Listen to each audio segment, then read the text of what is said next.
Three. Hey everyone, what's going on? Jamie Laszlo here. Welcome to Sea of Tranquilities. We are the review crew, and today it's a retro review crew. We're going all the way back to 1987 today. We're all going to talk about two albums from 1987. We're going to give you our thoughts on them, good or bad.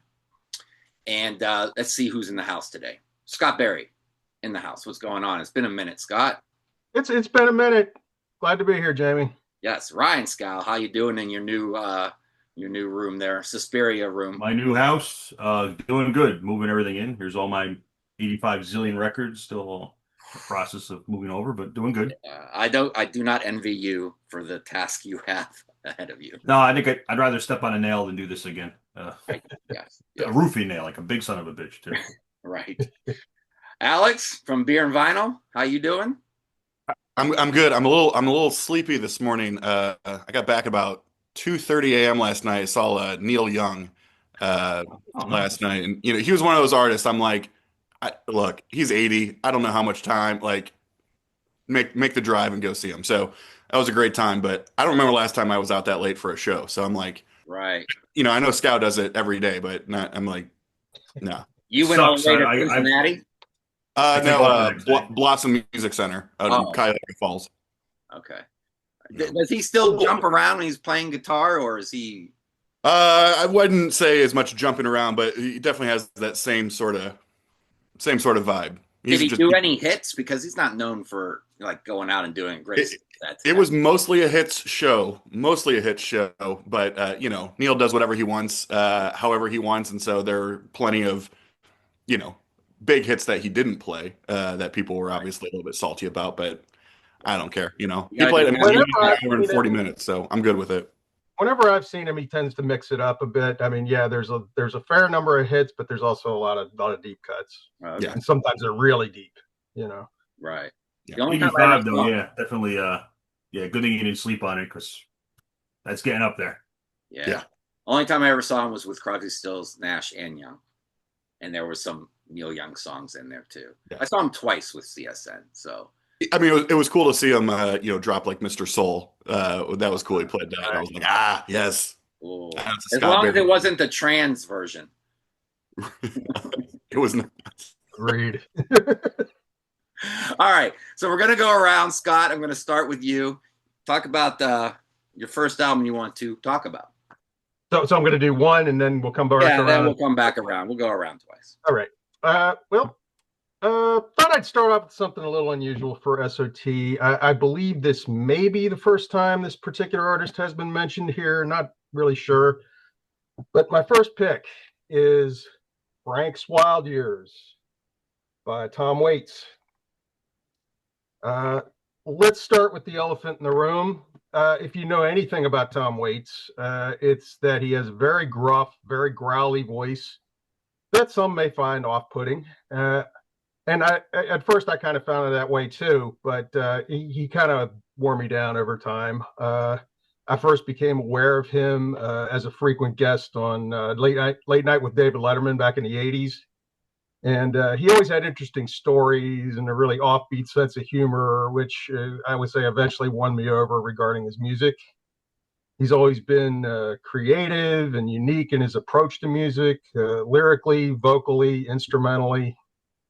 And although he frequently used guitar, piano, drums, various horns and woodwinds, he would often use unconventional instruments that you don't hear a lot of contemporary music, sometimes creating his own instruments when he wanted a certain sound for a song.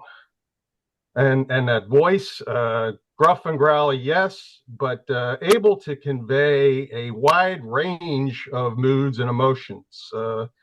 A Waits album, it could be joyful, sad, angry, funny, scary, melancholy, dark, nostalgic, mysterious, the list goes on. Sometimes many of those in the same songs.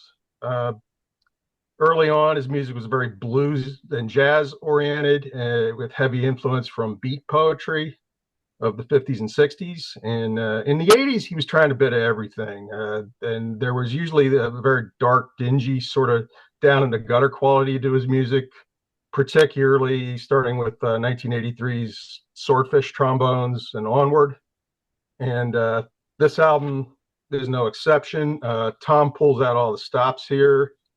The songs were part of a musical play he wrote with his wife, Kathleen. And it's described by Tom as a rags to riches to rags story. And it was partially based on a song that he did on Swordfish Trombone. It's called Frank's Wild Years. It was a spoken word piece. And on the vinyl, the sides were listed as Act 1 and Act 2, like a play. The opener, Hang On St. Christopher, it's just a full-on rocker, excellent guitar from one of Tom's most frequently and talented collaborators, Mark Ribot. There's also squalling saxes from Greg Cohen and Ralph Carney, William Schimmel on bass pedals, and Michael Blair on drums. And he lays down this heavy, driving beat that just consumes the song. Tom has always had this knack for getting the best musicians to serve his songs. Most of these guys had played on the two previous albums, Swordfish Trombones and Rain Dogs. So they were running like a well-oiled machine here. I kind of wish Ribot were on this album a little more, like he was on Rain Dogs. He's only on 4 tracks on this one, unfortunately. He's an awesome guitar player, and his solo work is also worth checking out.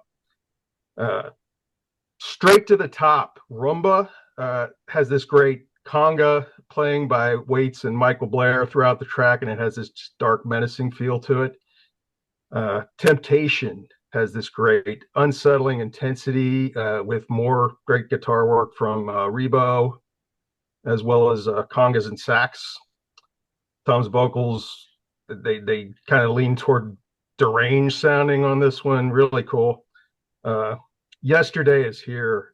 It only has this one only has minimal instrumentation with Tom on guitar and Larry Taylor on bass, but it's just beautiful and bluesy and just great.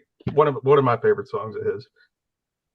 Way Down in a Hole, awesome bass-driven track, punctuated with horns and some more cool guitar soloing from Ribot.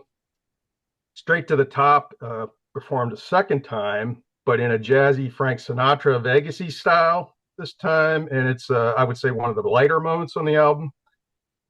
Telephone Call from Istanbul. That one features Ribot on banjo this time and just has this really cool, creepy vibe to it. Cold, Cold Ground is a great atmospheric track. It features David Hidalgo from Los Lobos on accordion. And then Train Song kind of winds things down, features piano, pump organ, bass, alto sax, and again, David from Los Lobos on accordion. And the Frank character that runs throughout the piece, this is kind of his hell and back song. He's been through it all, but he's not giving up. It just has this sort of hopeful feel to it. And I would say, although there are many great songs on this album, and there are, and including a few I would call among Tom's best, I would not say overall that it's one of my favorites of his as a whole. It clocks in at just under an hour, and it has 17 tracks. There are several songs that are sort of dreamlike and have this sort of hallucinogenic feel to them and sort of sound a little like creepy circus music. And for me, it goes to that, well, maybe a little too much here, and it sort of disrupts the flow of the album for me a bit. And I think if you just kind of pared this down to about 12 or 13 songs, I think it'd be a better album. The previous album, Rain Dogs, it had 19 songs, and on that one, I would say there was no wasted space there. One of his best, in my opinion. Many of the same musicians from Rain Dogs, like I said, they're here. So no complaints on the musicianship. But conceptually, I just think the album maybe falls just a little bit short here. I still like it. There's far more on it that I like than I don't. But yeah, I think more Mark Ribot throughout the album would have been a step in the right direction. If I were to recommend a good starting point for Waits, I'd say it's either go with Swordfish Trombones or Rain Dogs, or maybe even one of his Asylum albums where he's more bluesy and jazzy. But that's my first pick. All right. Yeah, look, I like Bob Dylan, but when people tell me I am not a Dylan fan, I go, yeah, I get it. I get it. Yeah. I dig him. So when I say I don't like Tom Waits, I would expect Tom Waits fans to be like, yeah, I get it, but I like him. So, but I do not. I've never heard anything that I Well, said. I acquired taste. I get that, and at first I was kind of like, why is he singing like that? But over time, you realize there's sort of variations on the growliness throughout different songs. There's more range to it than you might think. Right. But I get it. We like what we like. Do you have a new setting on your mic or something? Because I'm getting these hot. Are you guys hearing like static every once in a while? Yeah, it's like crackly, At the beginning of your sentences, a your little mic bit is like going. almost like feedback. Yeah, I don't Okay. know. I'll have to look into that for next time. Yeah, I did. It did kind of take me through some different steps when I was connecting to Okay. the Zoom. All right. So I don't know. Something might have changed. All right, Ryan, what's up? All right. Well, I have no props because it's all in boxes. But this one was easy because I actually posted on Facebook the other day my favorite 25 albums from 1987. That's how I got this idea. Exact. So I just had to pick two out of them, but that was tough because it was a really good year. So I had to go through that list of 25 albums and pare it down to two, and that took some doing. But the two I picked are two of my, I'd almost say they belong on a top 10 list for me, top 10 all time Desert Island albums. And the albums are similar in a way that the albums represented a major turning point for the respective bands. The earlier stuff is great, iconic, influential, all those words. But on these, and they're respectively, they're the third album from each band. So I'll do one at a time, of course. And this third album is where they really kind of blossomed and came into their own. And the songwriting's a lot more in depth. The music's more expansive. I think just they're better subjectives. I don't want to say the word better, but just it was like a whole new turning a whole new leaf. So the first band is my favorite band of all time, and the third album, and probably high ranking for I think their best. So very high ranking for I think one of their best albums of all time. And what got me the idea to make this list because I was listening to it. That band is Voivod, and it's their third album, Killing Technology. So when Voivod started, they were already a unique band back in the early 80s, but they had a very harsh sound. But they always had you can read interviews with their drummer, Way, where basically it was like a mix of primitive, old school punk, like Discharge, Amoebics, like that kind of punk, and like Van de Graaff Generator and like weird prog, and that's kind of how that band came together, mixing weird prog, weird noise, weird punk rock. And for that reason, there's really no band in metal or I think in general that ever sounded like Voivod. You never hear anybody cover them because it'd be a tough band to cover for that reason. But the first two albums are still very raw, very rough. And people say, you know what? Not really into that stuff. And that's fine, And of course, I got friends that like those the most. I like the rawer stuff. But on their third album, 1987, Killing Technology, it was like a whole new band. And their previous album had only been a year before. So not a lot of time had passed. The production on this one was done by Harris Johns, pretty famous metal producer, worked with a lot of bands over the years. Sounds like $1,000,000. Really good for a thrash album. The playing has stepped up a lot too. All the performances, and these guys were killer musicians. Their guitarist Piggy, my favorite guitarist of all time, both rhythm and lead. Nobody sounds like him. Build all his own gear, so he wouldn't just go out and buy whatever, music guitar set or whatever. He was famous for building pedals and all kinds of stuff. So he had a really unique tone. Obviously, their bassist Blackie too, one of my favorite bassists, had what was always called blower bass, this really heavily distorted bass that kind of resembled Lemmy a little bit from Motorhead, but a lot more gruff. Because Lemmy always would play bass like a guitarist, so it was a little higher up. But Blackie didn't do that. And of course, the vocalist Snake, who had a very unique voice too. Not like Tom Waits, but kind of like Tom Waits. It really sounds like I love it or hate it. Personally, I love it. But yeah, this album is it's infamous too for me because some of these songs are multiple songs are over 6 minutes, which for thrash metal is kind of rare. The title track that opens it is over 7 minutes, and they pack more good quality meat and potatoes rips into each one of these songs than a lot of met thrash bands do in an entire career. And their songs are great for it's going along and it stops and it's like a whole new song comes in and that could potentially be disjointed and kind of like, did the song we go to the next song here? What's going on? You look, oh, it's the same song, but no, they make it flow very, very well. There's never any like weird hiccups or anything, and they're a strange band too. So even more props to them for that. But yeah, every song on this album is perfect for me. This is one of those albums where if I'm putting it on, I'm listening to the whole thing straight through, usually on vinyl for that reason. Can't just pick one or two songs. But if I had to pick a song, to kind of like drop in, you want to check it out on YouTube or whatever, or Spotify. Excuse me. The fourth song, Forgotten in Space. I've heard a lot of thrash bands in their career have not written as many good riffs as in this one song, too. The lyrics are all very weirdly abstract sci-fi. The earlier albums, War and Pain and Roar, just roar with a lot of umlauts, was more like this post-apocalyptic Mad Max kind of wasteland lyric bent. And English wasn't their first language either. So the first two albums have they're from north of Montreal, native French speakers. So they wrote the lyrics in English. So the first two albums, some of the phrasing's a little, unusual, but cool. I always like that within metal. And this album, Snake definitely is getting a better grasp on it. So the lyrics are weird and obtuse, but cool, very interesting. The following album would also be sci-fi themed. It would be a concept album about this interdimensional space travel or just being chased by these international like space police. That's kind of like the vibe I got, but very weird and abstract. This one's not a concept album, but it's just very cool. But yeah, I would put this obviously favorite album from this band, very high on the list, but just for thrash in general, just for metal in general, I think it's one of the greatest albums of all time. These guys are phenomenal musicians, but they don't get bogged down and and the songs are long, but they don't get bogged down in weird stuff. Like it's just head down, fist, head banging, intense fist in the air stuff the whole time, but without ever getting redundant or like, oh man, 7 minutes of this, because that can get tiring if you don't do it right. And these guys do it flawlessly. So, wish I had my copy because all their albums they ever did, the artwork was done by their drummer Away and has pretty unique artwork. Great logo. I think one of the coolest logos in metal, which I'm sure most people are familiar with. But yeah, my first choice is Voivod, Killing Technology. Top 10 album, probably a top 5 album for me. After we're done with this, I think I'm going to go listen to it again.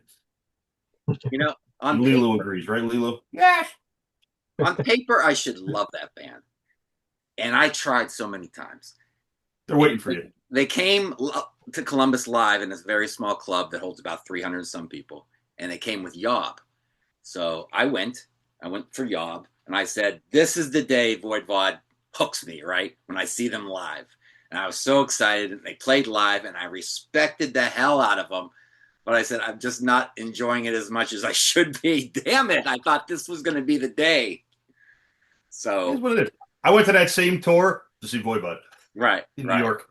Yeah, I hung out with them after the show out back. We talked about our favorite James Bond songs. Great guys. I respect the hell out of them. But yeah, I got nothing bad to say about them. But yeah, I don't know them personally. Some friends of mine do, and I've never heard anything but like the nicest things about them. I've met them occasionally at shows. Like I'll see one of them walking through. I'll be like, "You guys were fucking awesome," but I don't like to like bog people down. So I'm really just shake a hand and right, a killer set, send you on your way. But I've never heard anything bad about those guys from just being like awesome gentlemen. Nothing like no dickhead rock star attitudes. Not that it matters because that doesn't affect if the music's good or not. Right. But yeah, it's just nice to know that like your favorite band, they're also not like weirdos. I'm sort of on the same page as Jamie on this one. I mean, it's a band I want to like. I want to get into them. They sound like they would just be so cool. And I've tried a few times, and like I said, like Jamie was saying, lots of respect, but I'm not quite there yet. Maybe I'll get there at some point. I've been trying since 1990. They have the albums are so different. Like the first couple albums are like this like post-apocalyptic raw as shit thrash. But then by the early 90s, they basically were touring like Soundgarden and Faith No More and like Angel Rat from 91 and like Outer Limits. Those are like rock albums. I mean like rock / metal / prog, but like they're not at all thrash and they're barely metal. I love those albums too, but depending on the album you drop in on, you might find the album that's like, oh, okay, this is a lot different. And then they kind of got like this weird Fear Factory-ish, like industrial metal for a little while. So they're all, right. Each album is massively different. So yeah. I would say if it hasn't really hooked you, try another album. You might find one that really kind of like sinks its teeth in you. Maybe different for different people. where Yeah, because a good starting point is. there's no two Voivod albums. Like you can Yeah, always tell it's Voivod, but each album is considerably different than the one before, almost without fail. And they put out like 15, 16 albums now, and they're all more or less pretty different. I mean, as time goes on, they get a little more similar because, that's how it works. But like the first 7 or 8 albums are very, very different from each other. gotcha. All right, Alex, from that great YouTube channel called Beer and Vinyl. What is going on? What you got? That's right. Thanks. Yeah, I have Nothing Face. So I remember I bought that. They did a record store day reissue of it a handful of years ago, and then I found it in it was like 50% off. So I think it was like $12, and I was like, yeah, like I know these guys, and yeah, I mean, it's what's cool about I think both Ryan and Scott's. I mean, nobody sounds like Tom Waits. Nobody sounds like Voivod. Like those are two artists that are like Very distinct. there's no contemporary comparison. So, well, this this pick's interesting because this is a band that I'm not fully, I guess, into because their sound has changed so much, and I think I'm still doing a little bit of the, I guess the history lesson and digging back into their old stuff and all that type of stuff. But a band that changed their sound pretty dramatically, which is why I love this album that I'm going to show. And I love this album. This was the first record I thought of. Scott, I invite you for your thoughts too, because I know you love this record, or hopefully you love this record. I don't know if you're going to talk about it if you hate it. But the band is really a punk band from Minneapolis. I'm not really a punk guy, but this was their fifth record and pretty dramatically changed their sound from their first handful of records. But I'm going to talk about the replacements in the record Pleased to Meet Me. So yeah, I mean, again, I'm not a huge punk fan, so their first handful of records, like, they're not really my thing. That's not to say I won't get into them at some point. This might be kind of the way in. But in the mid 80s, they started really kind of introducing some more, frankly, more commercial type stuff. The record before this, Tim, I love that album too. But then this was really this idea of, okay, like this is more honestly power pop than it is punk. There's certainly obviously some of that punk attitude and all that type of stuff, but me, I'm a huge power pop fan, and so this got put on my radar, and I was like, I gotta dig into that, and I just absolutely love it. So, for those who don't know, the Replacements, Minneapolis band, I think started in the late '70s. Again, a handful of those pretty, aggressive punk records. And then again in the mid '80s, sort of changed their sound a little bit to be a little bit more commercial. In fact, this is sort of the album cover represents that, is the idea that here you have the sort of the businessman shaking hands with the punk guy of like, here you go, this is the transition fully. I think a couple of huge things on here for I guess, people who are into the type of music. I am a huge fan of Big Star. And so the first track I heard on here was Alex Chilton. I was like, oh my God, like who's writing songs about Alex Chilton? Amazing song. I mean, just like second track on the record and just outstanding. The other one, and I think this is probably what stood out for me. This is probably like a top 5, top 10 song of all time for me, is the track that closes it out, Can't Hardly Wait. I mean, this is like a absolutely perfect pop, power pop, alternative rock, whatever you want to call it, song that's still, it wouldn't be clear, this is not like a sell-out sort of band, right? This is not like, oh, they went super commercial and they sold out. So much of that attitude is still there. It just very much is genuinely a different sort of sound. And so this was my intro into the band. I've gone back and checked out some of their other stuff that I absolutely love as well. Again, their previous record, I'm a huge fan of. But for me, there's something about this record. And I will say too, because what's better than one record, Jamie? 2 records. Because, it's like if it has an alternative, different artwork, slightly different coloration there, you have to have them both, right? The records actually sound amazing. This is like one of those, like something about like the songs of this record that when I put it on, it just sounds different than anything else. But if you don't know the Replacements, first of all, if you're a punk fan, you probably know about the Replacements. If you're not, but you're curious and you want something more commercial, more accessible, great songwriting, short songs. I mean, I don't think there's songs on here that are 2.5 minutes. couple of tracks got a little bit of horns here and there, again, just for sort of the extra pizzazz. Alex Chilton actually plays on the record. And I think the other kind of throwback too to Big Star was this was recorded at Ardent Studios in Memphis. And so if you're familiar with sort of the Big Star as a band, they were from Memphis, they were on Ardent. And so it's kind of a whole, I guess, meeting of all the different experiences happening. So, yeah, I just can't speak enough about how much I love this record. The variety is there. There's some throwback stuff. There's some weird stuff. There's some pop stuff. It's just got everything for me. So I just love this record a lot. And I know Scott, what do you think of this record, man? Oh, I might have heard it. Look at This is the box set reissue. I got that too. A couple years ago. But yeah, been a fan of them since college, since I would say the mid '80s, and yeah, just I love their whole attitude. I like the sort of self-deprecating humor. I mean, there's this sort of there's a little punk at first, but it's not punk like angry punk. It's more like it's got the don't give a shit sort of thing going on, but they're not aspiring to change the world or anything, Mm-hmm. In fact, they got one called White and Lazy, that like on one of their early albums, it just kind of tells you who they are. They're not trying that hard, like I said, to change the world or anything. It's more the songs are like a little more personal, their own drawn from their own experiences. A popular lyric was one of their lyrics was quitting school and going to work and never going fishing. That kind of sums up a lot of their attitude. It's not world changing political stuff. Yeah. But it's fun music. It's some of it makes you think. There's some great songwriting going on, particularly on that album. And Tim, I think, from Westerberg. I know a lot of people like that are fans. They gravitate a little more to these era just before this, when Bob Stinson was the lead guitarist. But I think even without Bob on this album, they hit it out of the park. I mean, they're essentially a trio on this album, and it still sounds great. You don't even miss Bob on that album. Yeah. Yeah. But, and it's a record that's meant to be played loud.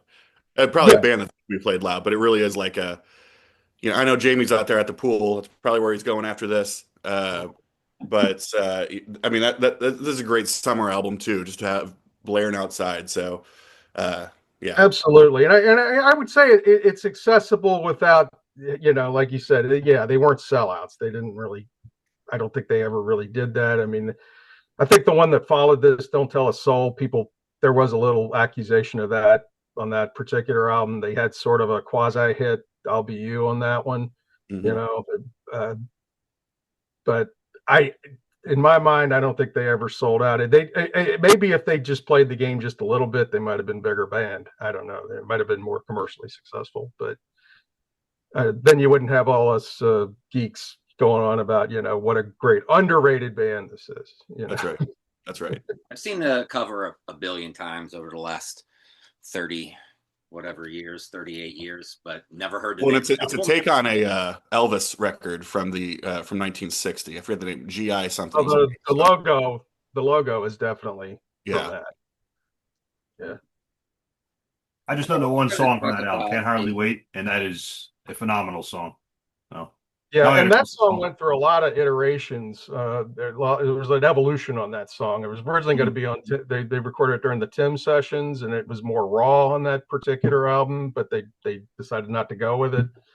But there's live versions of it, prior to that you can find on bootlegs, and I think there's maybe one official release that has it. But yeah, later on this one they had the horns and everything, and the strings, and I like both versions. I'm gonna have to check that out. Yeah, I think the album version from that particular one, it's great. It's really good.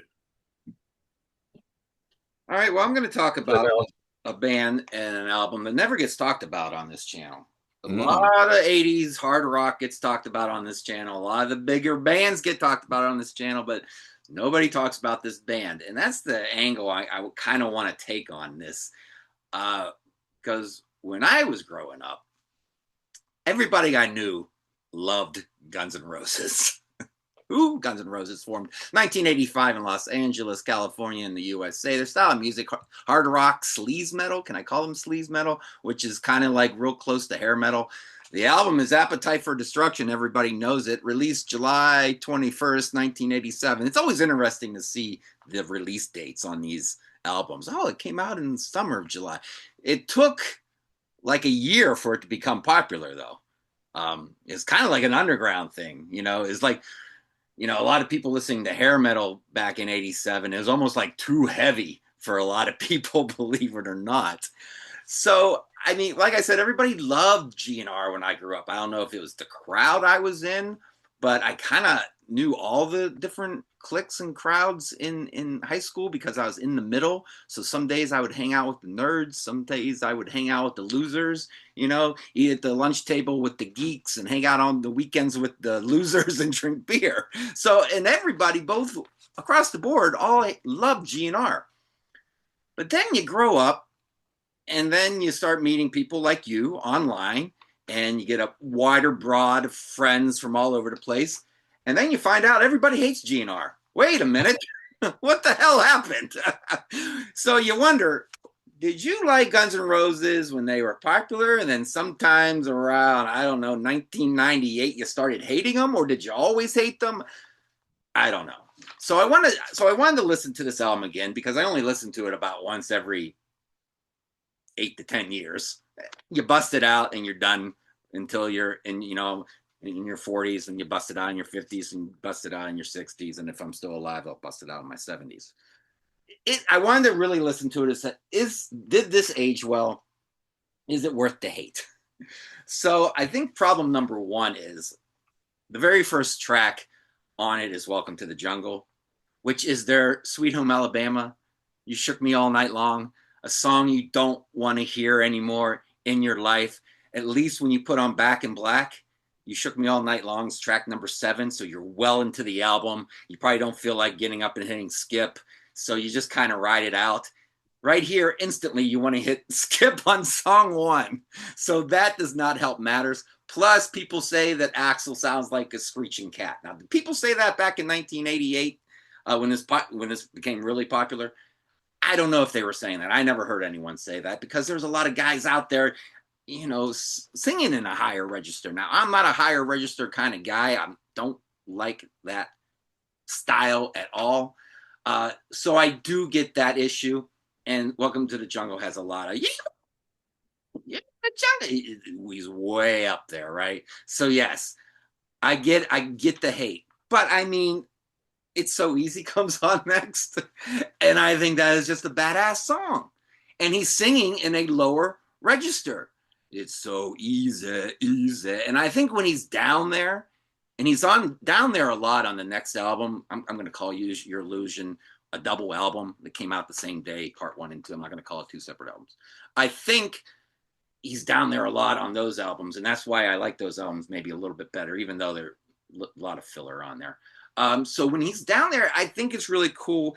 And I tell you what, when I was listening to it a couple days ago, he says, besides, you ain't got nothing better to do, and I'm bored. That is one of those moments like in The Cradle Will Rock by Van Halen. Have you seen Junior's Grades? When it comes on, we all sing that. We may not say one word while listening to that album or that song, but when that part comes on, we either mouth along with the lyrics or we sing along. And I think they have that moment here, besides you got nothing better to do. We all sing along with that one line. And that's pretty iconic. They came up with something iconic there. Mr. Brownstone, same thing, lower register. I'm still digging it. Plus, those two songs have such a great groove. So far, I'm like, yeah, I get it. But man, it still has some bangers on it. Paradise City and Sweet Child of Mine. Worn out to death, right? Should be like Welcome to the Jungle to me, but I still enjoy them when I hear them every 4 to 5 years. I still enjoy it. And the opening riff to Sweet Child of Mine, look, we know it by heart. We've heard it too many times. But my God, I have to give / credit for coming up with one of the coolest opening licks or riffs or whatever you want to call it for any rock song ever. I mean, you can hate it, you can be tired of it, but my God, it's so inventive. And what a way to start off the song. Both songs start off with a great opening, with Axl coming in with the Take Me Down to the Paradise City. I think this album is iconic for a reason. And I get the hate because, again, I'm such seesawing on this, because Out to Get Me, My Michelle, Think About You, and You're Crazy, you get the dying cat. You get the dying cat. So what you got to do, is you got to transport your brain back to 1987, 1988, and put yourself into that time period and force yourself to become a little bit more forgiving of that screeching cat vocal style that you heard with a lot of bands back there in that time, whether it was like, Junkyard or Mark Slaughter singing that way, which came after this album. So yes, I don't understand. What I don't understand is a lot of people who like hair metal and don't mind the higher register voice and then say, but I hate Guns N' Roses. Really? I don't get that. It is a long album. It's 54 minutes, which is super long for 1987. We're right on the verge of the CD era. So I guess that's maybe what they were going for. I did look at my music diary. I'm like, we're on the edge of CD era. How many CDs did I buy? And I'm still buying a lot of cassettes. I actually can tell you how many cassettes I bought in 87 and how many CDs I bought. I bought 28 CDs in 1987. And I was so amazed. I bought 85 cassettes at the age of 17. Where was I getting this money? Unless I was shoplifting them. I never shoplifted, but a few of my friends would. And I said, "Give me that Beatles CD," and he would come out with it. Shh. But I don't know how I got 113 albums in 1987 in high school with a paper route. Or no, I was working at Burger King. No idea. So, and I do have the vinyl here, an original vinyl. And that is a lot of music to put on two sides, which I'll get to later with another album we're going to talk about. So if I was going to give it a report card, production, solid A. Songwriting, solid A. I mean, some of these songs are A+, some are A, but I'll give it an A. Musicianship, A-. Vocals, that's where I came in kind of, because his vocals hasn't aged well in more than one way. His style hasn't aged well from back then, and his vocals today have not aged well with the rest of his body, as we all saw in the Black Sabbath farewell tour or farewell show. Amen to that. Now, is it worth the hate? I get it, but is it one of the best debut albums of all time? Because a lot of people say that too.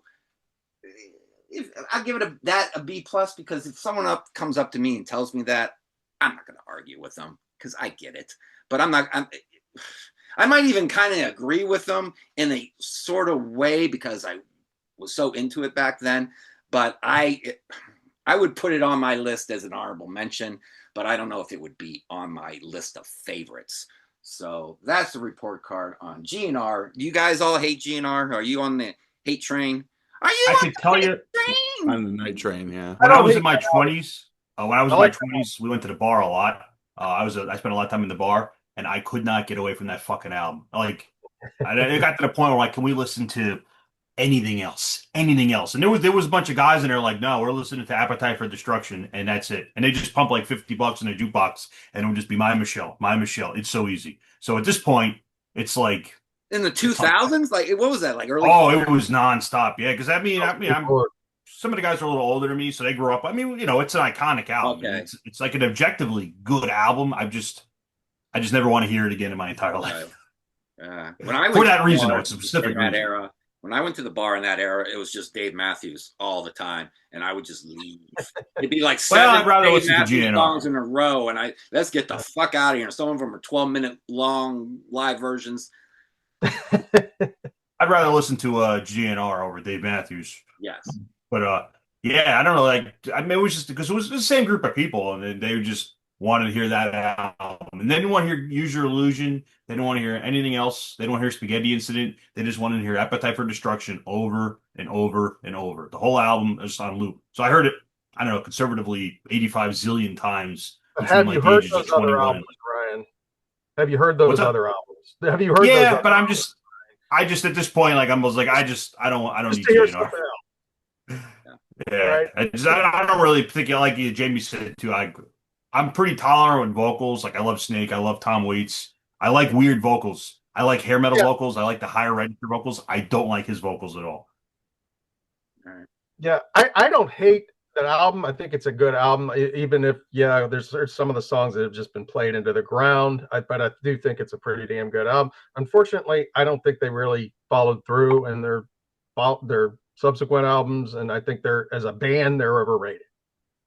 I would agree with that. I mean, Yeah. you're right, Jamie. Right, the production on it is perfect. Well, didn't I heard like Paul Stanley was going to produce it. I always remember hearing something about that, or something where it would not have sounded as good, but it sounds great. The playing, I mean, like objectively, it's a good fucking rock and roll album. I heard it too many times.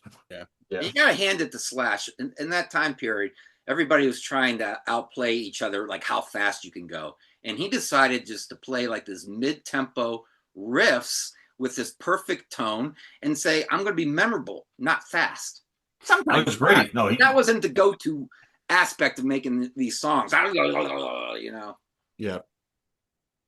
Yeah, I mean, my two cents. I mean, I don't think there's any doubting the impact and honestly, like probably the importance of the record too. I mean, you think, actually, I kind of love the phrase sleaze metal. I think it actually fits because you think about the contemporaries at the time who are all teasing their hair, they got lipstick on, it's all Sunset Strip all the time, and like they were kind of like, fuck that, like we're just badass, like whatever, similar in a vein of like in terms of like style and presentation.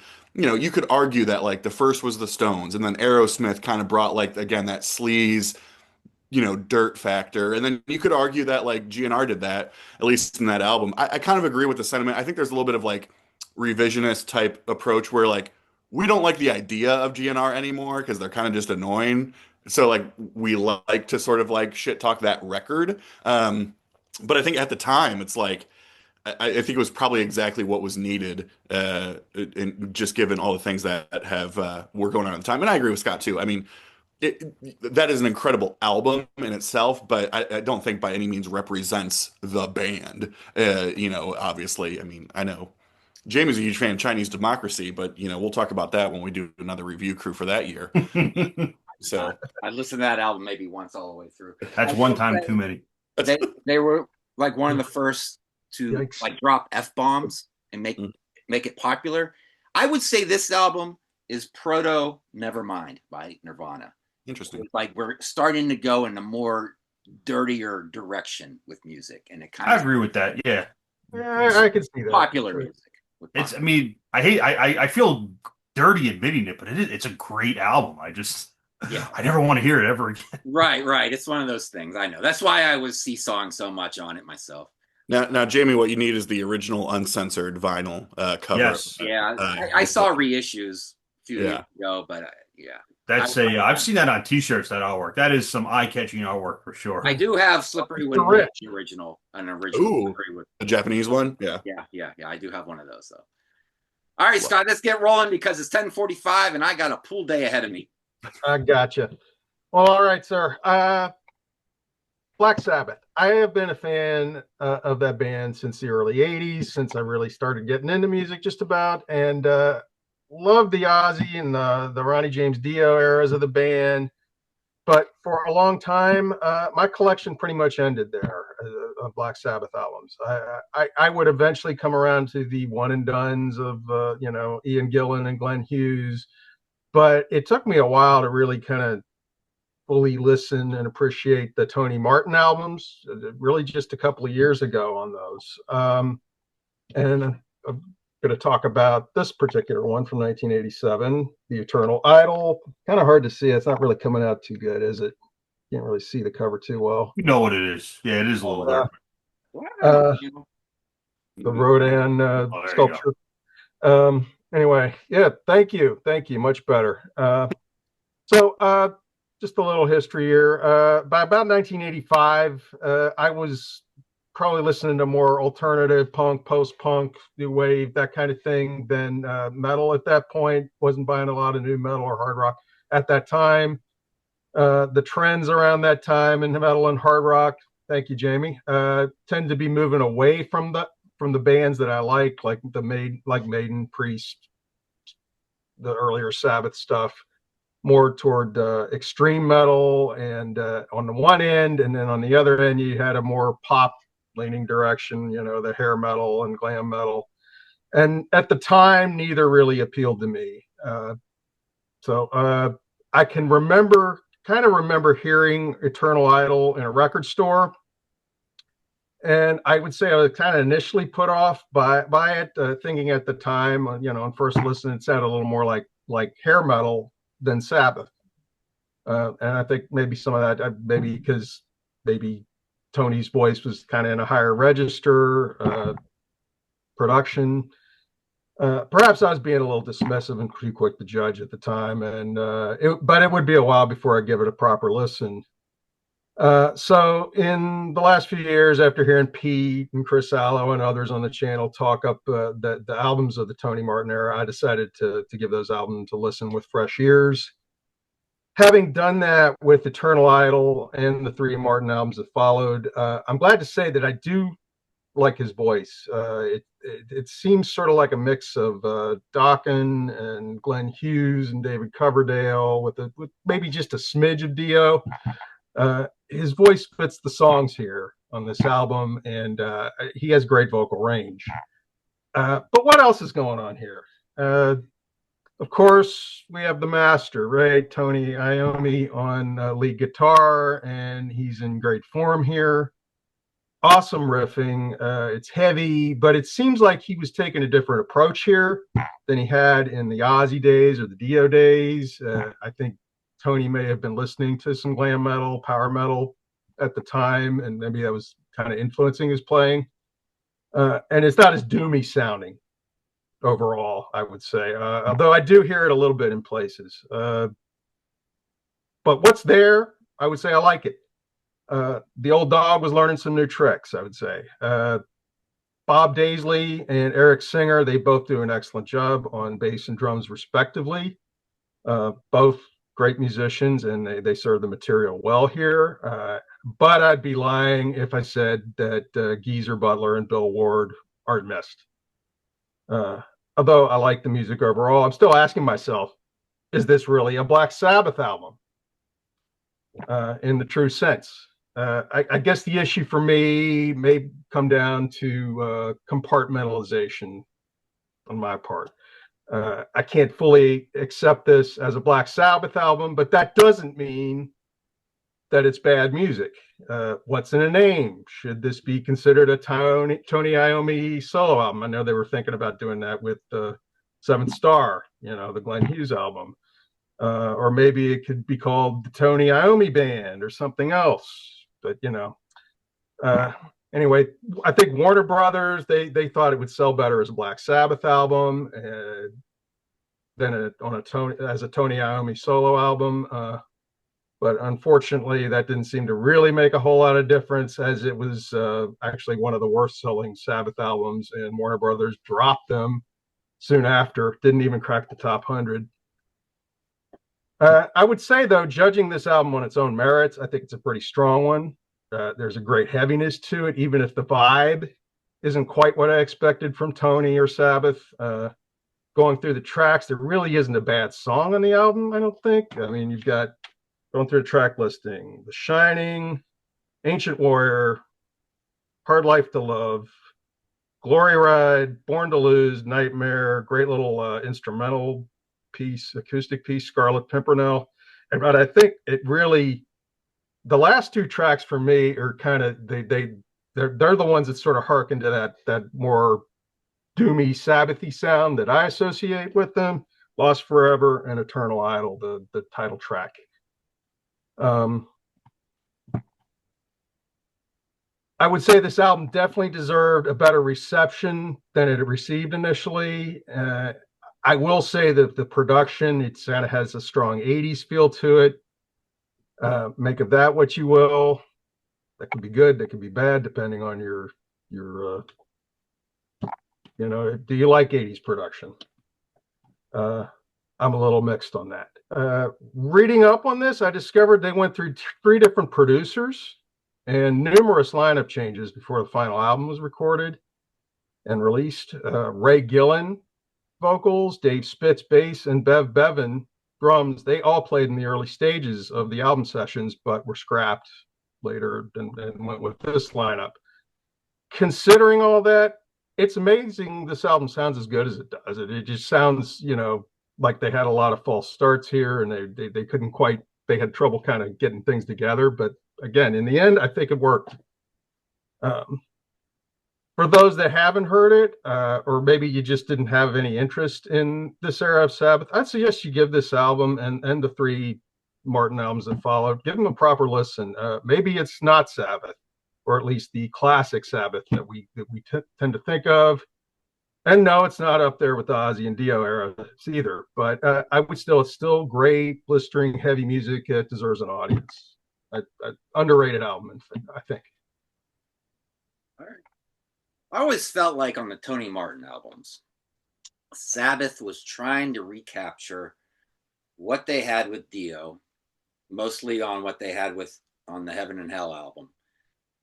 They got kind of the vibe and they got the mood, and Tony Martin's vocals, especially on the Headless Cross, sounds kind of like Dio. The only problem is Dio wasn't there writing the songs. They were missing the song that aspect. They tried, but it's okay. It's listenable. I like it. But it's not, as good as Mob Rules and Heaven and Hell, if that's what they were going for. And those are high bars. Granted, it's hard to top those. You have to compartmentalize it, I think, because I feel the same. Kind of what I did. When you think of it as like comparing to like the Ozzy or the Dio or even Born Again, I'm like, yeah. But if you just take it as like just an 80s metal album, it's a good album. Like the songs are good, the vocal, everything about it. There's no, I play the album. I enjoy it. Yeah. I love Headless Cross. And I think like on IRS Records that came out or something. I think that's a little better, I agree, but I do like Eternal Idol a lot. And I always kind of felt like, I don't know, like I like all the Ozzy albums through that era, but I like the Sabbath albums more. But of course, the Ozzy albums were sales-wise and popularity were way bigger, I don't think the Humanizer moved as many units as No More Tears, and like no way Headless Cross moved as many units as like, Ultimate Sin. But right. I've always been more of a Sabbath fan, but yeah, those albums I think I agree with Scott. They are underdogs. You just got to compartmentalize it because it's got that Sabbath name on it. And I think that it took me a while to warm up. I wonder how, because I know with the 7-star, it was like a whole thing like we don't want to call it Sabbath, and then the label forced them to call it Sabbath. Right. I don't know if that's the same true with this, but I think this one was a lot better because 7-star is. I usually put that pretty low on my like Sabbath ranking. Yeah. Like it's not really. It's not bad. It's good songs. There's things I like about that album, but I think this is a better album overall. Just more of an album. I agree. Where I think it's a little more. I like on 7-star, but as an album, it falls short. Yeah. I agree. This one definitely is much more to my liking. But yeah, I was also kind of late. It's actually Steve Keeler is the one that turned me on to Tony Martin a year ago because I was listening to Sabbath and Dio, and he was always playing it at parties. I'm like, what is this? He's like, how do you not know this is Black Sabbath? I'm like, I think it was Headless Cross. I'm like, this is pretty fucking good. So I ended up buying that. And then, it's not the Sabbath we're used to, or at least it wasn't at the time. It's a very different sound here. It is. I love that there's parties that exist in this world where Tony Martin Black Sabbath albums are getting played front to back.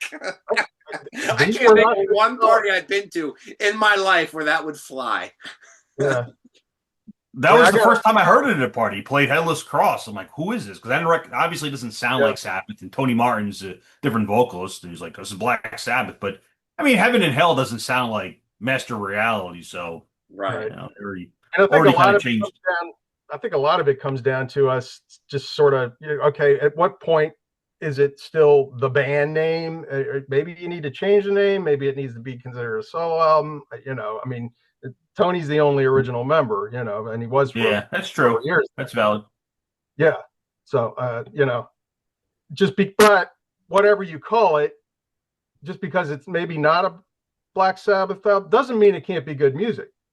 And I would point that out for probably other bands too. I mean, Deep Purple certainly comes to mind, as far as, numerous radical lineup changes over the years, but still some pretty good music out there, even in the later stages.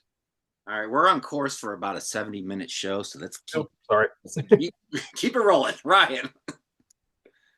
We'll go quick through this one. All right, I was actually debating changing my answer, but I'm not going to change it here. So, second choice, another band, third album was a much more robust, full realization of their sound. Although the first two I love.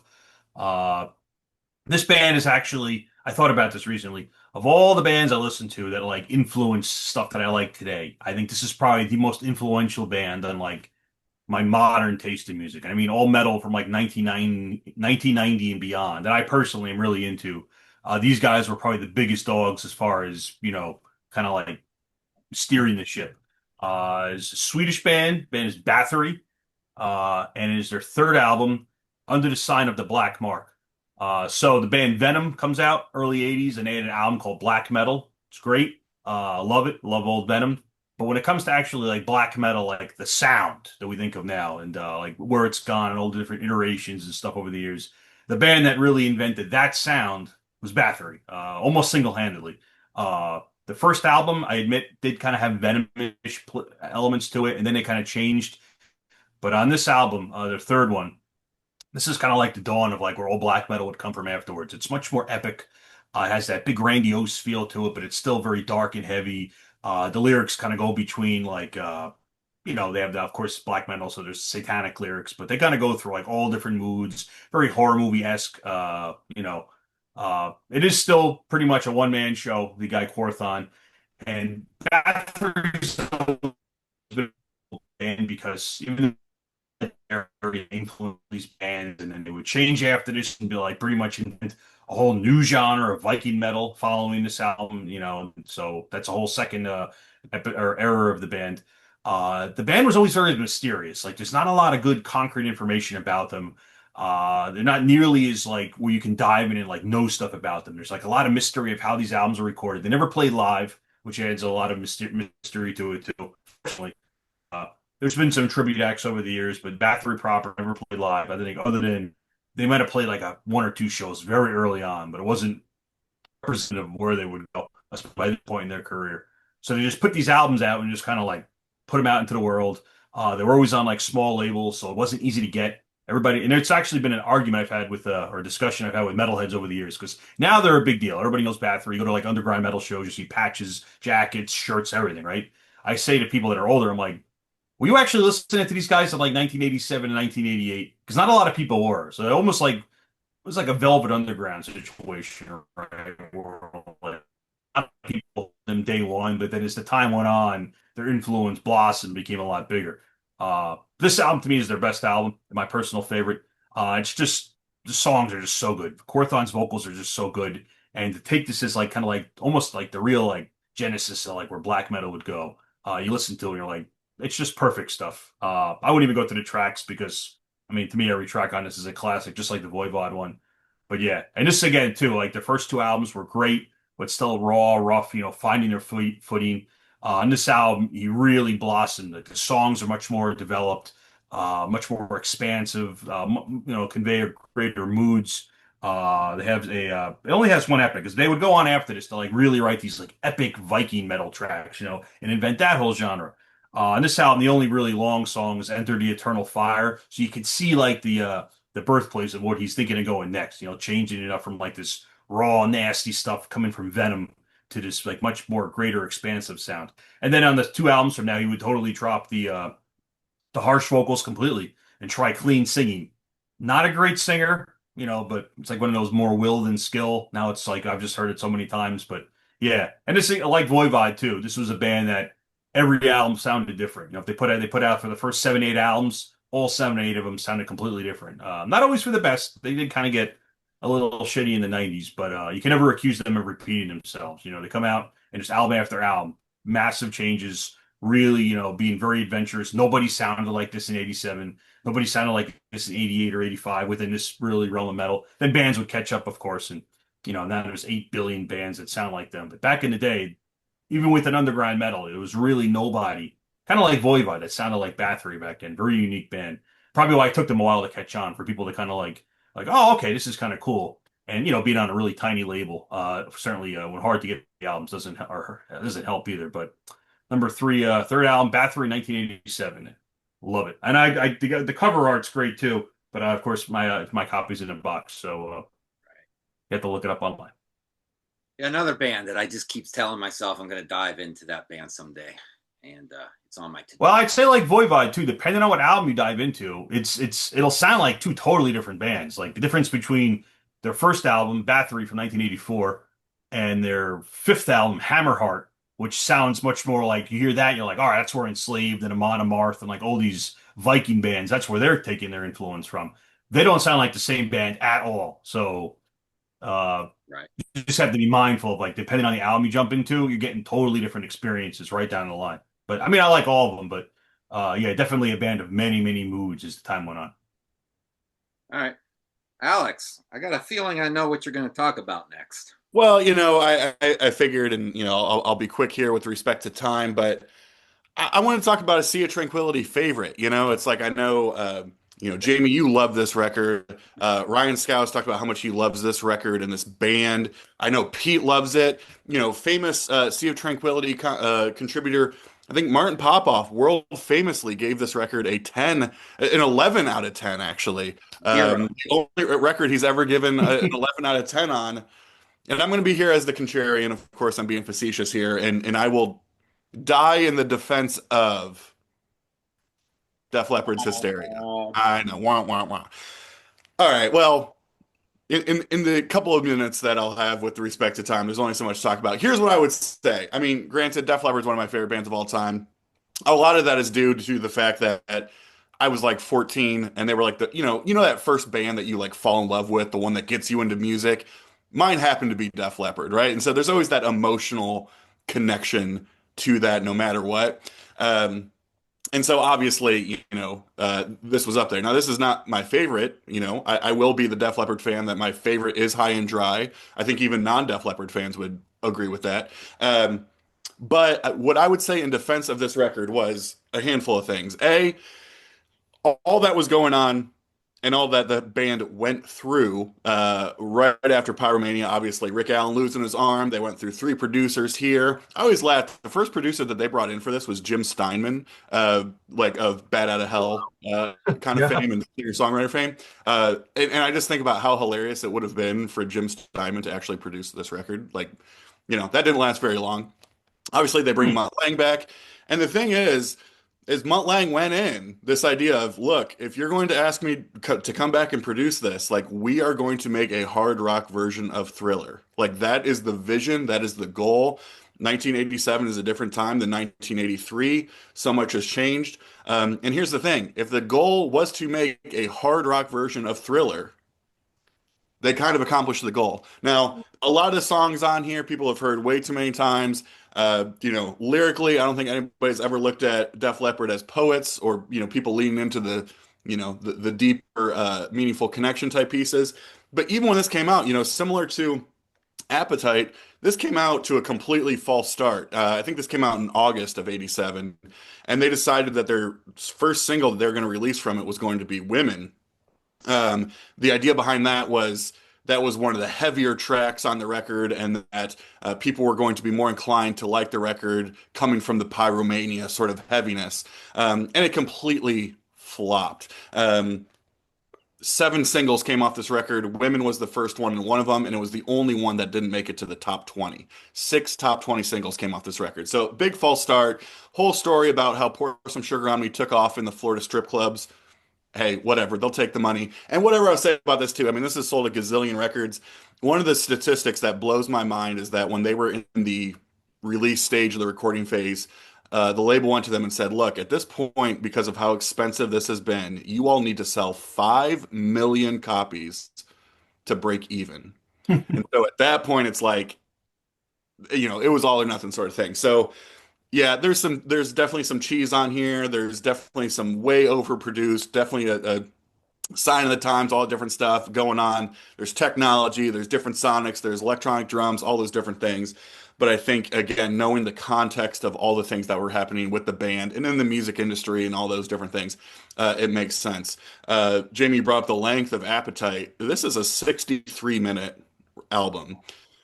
It was a 57-minute album. Pour Some Sugar on Me was the last track to be added at the last minute, right before it went off to sort of mastering. So they said, all right, well, we'll throw that on there, 63 minutes. I know no one needs to hear Pour Some Sugar on Me again or ever at all. But what we do need to hear, the hit track on here for me is Gods of War. That's the track on here that I think even SOT fans enjoy. So there you go. Contrarian pick. I love this record. I love the band, and whatever. It sold a gazillion copies, and they don't have to worry about money anymore. Look at that. I don't even like Gods of War. Nick Franco loves that album too, and I've argued with him about that. Oh, Nick does? And for the same reason. Same reason, because he heard them. He heard Pyromania as like one of his first ever albums, and he's like, "I just love Hysteria. I don't give a fuck." And I'm like, "Okay." But I latched on at Pyromania. I was in high school. I went to go see him on that tour. I enjoyed it, but that one, I think a lot of it's the production on there and just the drum machines, and it's just the songs, like you said, they've just been played into the ground. That's putting it mildly. That's right. Mutt Lange, he produced that album, and for me, ruined Def Leppard. And then he married Shania Twain and produced her album and ruined a whole genre. He took country music and ruined the whole genre. So he ruined a band, then ruined a genre. So good for him. That's impressive. And made a ton of fucking money. Not anybody can do that. No, I will say, Jamie, you'll be happy then that they're unhappily divorced. So yeah, I know. Yeah. For years now. When that album first came out and Woman came out, it's not women, is it? It's woman, singular, I thought. Is it women? I think it's women. I mean, women. Oh, okay. When that single came out, I remember the skateboarding video or something. That was terrible. Yeah. My buddies bought it when it first came out. I did not. But I remember we'd hang out, do what 17-year-olds do, drive to the mall, drive around at night in circles, just staying out of the house. And they'd be playing it in the car. And I'd be in the back seat going, guys, this album sucks. This album kind of sucks. I was the only one who hated it. And I grew up, and as it got popular, I hated it more. I can't get through it. Martin Popoff gives it a 0 out of 10. And I always tell him, I think you're being a little generous with that 0. There's negative numbers. All you can give. I cannot get through it. It's the production. Sometimes I wonder, what if it had like a high and dry production value? Would I like these songs better as songs? I'm kind of curious how it would sound with Steinman. I love how Bad Out of Hell sounds. Not to say it would sound like that, but yeah, right. Well, but it was the funny thing. And what they called out was that Steinman didn't produce Bad Out of Hell. Todd Rundgren did. Steinman never really produced records. He was just a huge songwriter, and so that was the key there too. Was that That's true. That's a good point. But and Jamie, to your point too, of did Mutt Lange ruin him? Well, Mutt Lange also produced Pyromania, and he also produced High and Dry. Yeah. So there was a definite. Yeah, I know. But I was going to point that out. I will say that. What the hell was I going to say? I know what I was going to say. When I do listen to it, when I try to get through it, because I gave up. But when I used to try to get through it, I was either annoyed or bored throughout the whole thing. Or both. That being said, I went to a record store about 7-8 years ago, and I found a mint copy with the hype sticker and shrink. You don't want that, Jamie. For $30. You don't want that shit. That's a trash record, and you know it. The collector in me said, near mint with the hype sticker for under $50, and this thing goes for like 120 now. I'm going to go ahead and buy that. And it says right there, 63 minutes on one vinyl they crammed that on. So this groove that swirls around is very thin, very narrow, which takes away from the sound. The reissues are 2 albums now. Yeah. And it's like this album that I bought. You see these and you go, boom, you don't see these very often in the used bin. This album is very long too. And it's very difficult to find original copies that don't skip. Very hard. So when you find one, you kind of take the chance. Ooh, maybe it doesn't skip, and then you got something kind of collectible. There's no reason you should have that, Jamie. You should give it to your friend Alex in Columbus. Now I'm going to hold on to that one. How much you want to pay, Alex? I just like having it because with the hype sticker and everything, it's kind of cool, even though I don't like it. Now, I was say, can you really blame Mutt Lange? Because he also did Highway to Hell and Back in Black. And like from a production standpoint. He went to the dark side, though. That was all pre this. Yeah. Something clicked in his brain, and he never went back. He might have fell and hit his head. I don't know. Tell me what he produced after Hysteria that's great. Hey, man, don't be talking trash on Bryan Adams. Everything I do for you too, Jamie, okay? But here's the thing. He was also like important. Mutt Lange was a producer, but he was a hit machine. I mean, he was a songwriter hit machine. He knew. Oh, yeah. Exactly. Because he did Foreigner 4, I think, too, or a handful of those. He did. That sounds good. He used the hard rock Burt Bacharach. Does it make sense? Alex, I got one question for Alex. You say you love Def Leppard, one of your favorite bands. Are you out there driving around banging like an album like Slang? I think, listen, you can see the box. Adrenalize. You can see the box sets up there. Well, if the quick bit, Adrenalize would have been a decent album had it been released 5 years prior to.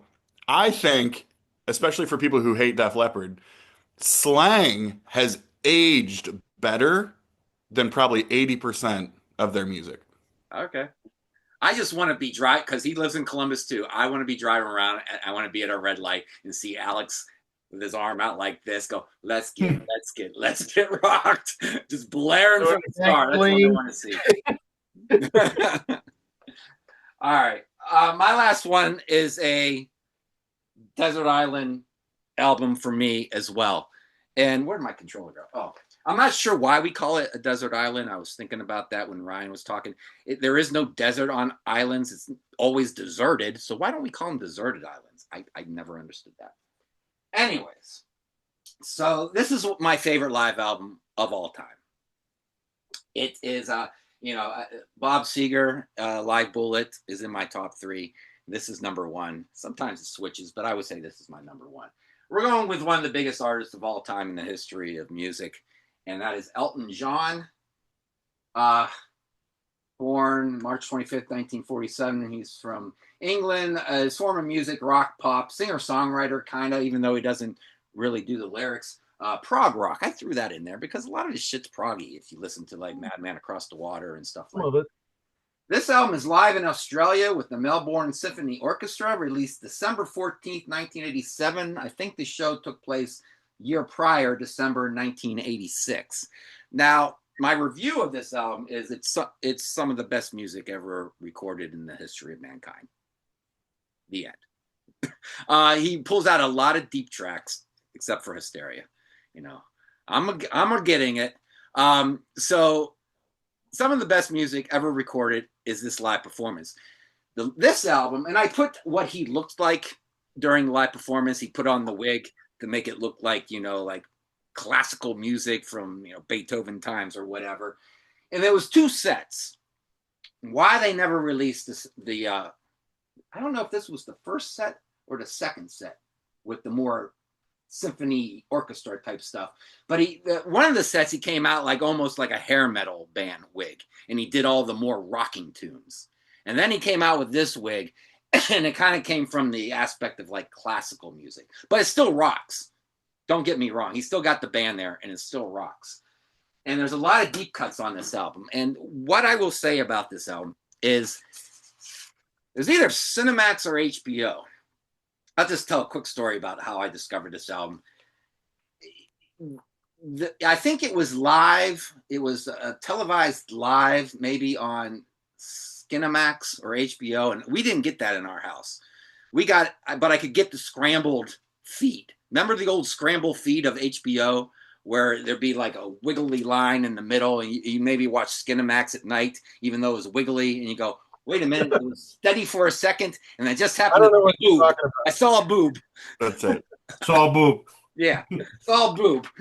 and then it get wiggly again. But the sound was perfect. You can hear it perfectly. So we didn't have HBO or Cinemax. I can't remember what it was on. But I could hear the concert when it played, and they played it a lot in 1987. It was on like once a day because, you know, back then when HBO played something, it was on all the time. Like Beastmaster, HBO. Oh, Beastmaster's on. And I would listen to this concert every time it was on through the shitty little TV speaker. We had like a 14-inch piece of shit colored TV that we probably got in 1977 that we still had in 1987. And it was on the Fritz too. It'd all get yellow for a second, the screen. That's a different story.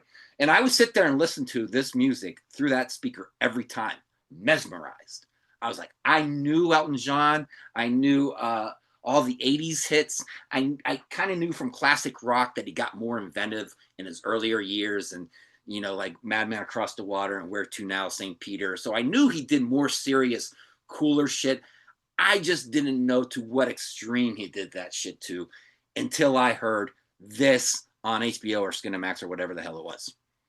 So I didn't even know it was going to be released on CD. So when it was released on CD, I bought it, and I tell you what, it has been with me since 1987. This CD and me, we're like buddies. We've been together a long time through a lot of shit, listening to it by myself, listening to it back in, you know, when I used to party and pass out, listening to it with buddies as we're smoking pot. I mean, back in the early 90s, I used to party pretty hard. And all my buddies didn't get off work till midnight. So then I would have to be at work 9 the next morning. We didn't start the party until midnight, and I had to be at work at 9 the next morning. How the fuck did I do that? How did I do that? So they'd come over, drink a lot of beer. We'd play drinking games. We had a gravity bong in the middle of the table made out of an orange juice container. And every time my buddy would pass out on the couch, like at 5 a.m., he would say, dude, put on Elton John Tonight off of this album, which is this big, how long is that version on here? It's like probably 12 to 13 minutes long. It just opens with this orchestra. Half of it is this orchestra just playing, and it's sweeping and it's emotional. And then when it comes down, his vocals come in tonight. And the cool thing about this is just 2 weeks prior to this performance, he had like surgery done on his voice. He thought he was going to lose his voice. So 2 weeks prior, he had surgery. So he comes in this concert and he's got a little gruff in his voice from the surgery. So it was like perfect fucking timing. That gruffness adds to the orchestration, adds to the rock band in front of the orchestra, and it's just fucking perfect. Everything about this music and this album is perfect. I discovered the songs that I had no idea that he would write songs like that. Tonight, The King Must Die. Unbelievable. Take Me to the Pilot. Have Mercy on the Criminal. My God, these are powerful, powerful songs. And when he's playing the piano, he reminds you this is a percussion instrument. He hits those fucking keys, man. Boom, boom. And it's right in the production too. So I'll get in the production on the report card. Here's the thing, though. Oh, another thing people forget. Candle in the Wind in 1987 was not known in America. It was like a deep cut on Goodbye Yellow Brick Road. The only way you knew that song is if you owned that album. It was a hit in the UK in the 70s, but in America, it was just a deep cut on an Elton John album. When this album came out, they released it as a single, the live version, and it became the big hit. Now everybody knows the song in America because of this album. And then he re-released it when Lady Di died. And it became a hit. So it was a hit 3 times. In the UK, then off of this album, and then when Lady Di passed away. But the thing is, Burn Down the Mission is another one. And these song titles have big, powerful song titles. Burn down the mission. The king must die. You know these are going to be like powerful songs from just how they sound. It's almost a buzzkill when you get to the hits on this album, like Tiny Dancer and Don't Let the Sun Go Down on Me. Sorry seems to be the hardest word. You're like, oh, I wish it was all just deep cuts, you know? But the way the orchestration is worked into the arrangement of the hits, they have new life to them, and they feel fresh and different from the versions that you heard 1,000 times. So it all blends into the performance. Look, no fucking surprise here that we're going to give A pluses down the fucking board here. All right, because this is as good as it gets, guys. This production is A plus because you're listening to a live album when you hear it. But for people who don't like live albums because it's too echoey or the crowd noise is always there, no, it's not echoey like you're in an arena, and the crowd noise isn't annoying. You hear a little bit of clapping between the songs. You hear a little bit of clapping during Candle in the Wind, because something might have happened during the show, some lighting effect or something, who knows. But other than that, it's not annoying if you're annoyed by live albums. Songwriting, some of the best songs ever written in the history of popular music is on this album. Musicianship across the board. I don't know who those guys were in 1987 in Melbourne Symphony Orchestra, but my God, they were all fantastic. Vocals, I would give his vocals an A because of that surgery and the healing factor and the gruffness, A plus. The live arrangements of these songs, like I said, because you've heard Tiny Dancer 1,000 times, the arrangements boost them up to an A plus. Not only am I giving it an A plus all the way down, they get all the fucking stickers. This report card gets all the stickers. Wow, bam, good job, good for you. So yeah, that's as good as music gets. So right there. Real quick, let's go back in time and just look at what was popular in 1987. Did you know that it might be too little to see, but Walk Like an Egyptian was the biggest song of 1987. I knew it was a big song, but I had no idea it was that huge in 87.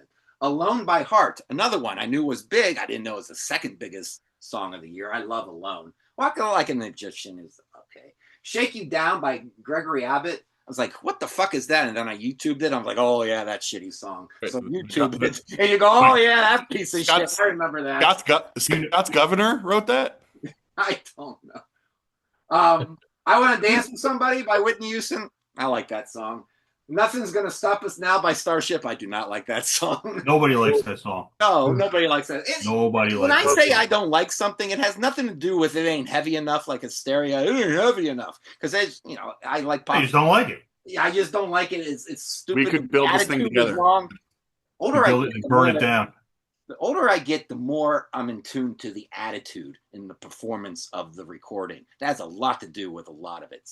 Sometimes it can be very cringe. Amy, I don't think you get a lot of blowback on your hatred for that song in this group. Right. No, absolutely not.